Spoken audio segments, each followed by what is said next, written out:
आम भारत में 10टी लंबा नदी आम सभ्यता कृषि और जीवनर आधार अटे। आसंतु जानिबा लंब अनुसारे भारतर सबुठारु बड़ नदीगुड़िक किए किए और एहार लंब केते।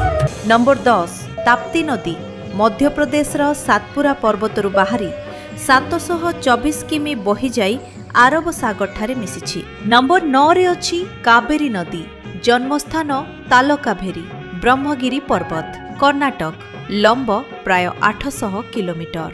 नंबर 8 ओडिशार जीवन रेखा महानदी लंबा 858 किमी एहा बंगोपसागर मिसिछि।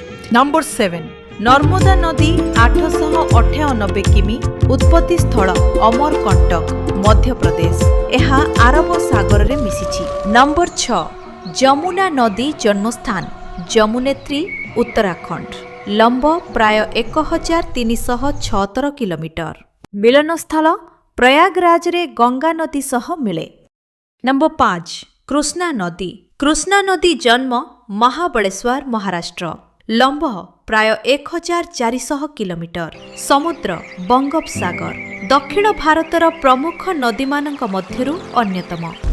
नंबर 4 गोदावरी उत्पत्ति त्रिंबकेश्वर महाराष्ट्र लंब प्राय 1465 किलोमीटर बंगोपसागर रे मिसिछि। नंबर 3 रे भारतर सबुठु पवित्र नदी गंगा नदी जन्म गंगोत्री हिमालय 2525 किमी बहिला परे बंगोपसागर रे मिसिछि। भारतर सबुठु पवित्र और प्रमुख नदी। नंबर 2 पृथ्वीर प्रशस्त नदी मध्यरु गोटिए ब्रह्मपुत्र नदी जन्मस्थान अंगसी हिमालय तिब्बत लंब प्राय 2900 किलोमीटर। समुद्र बंगोपसागर। नंबर 1 सिंधु नदी उत्पत्ति मानसरोवर अंचल तिब्बत लंब प्राय 3180 किलोमीटर। आरब सागर प्राचीन सिंधु सभ्यतार जन्मस्थल।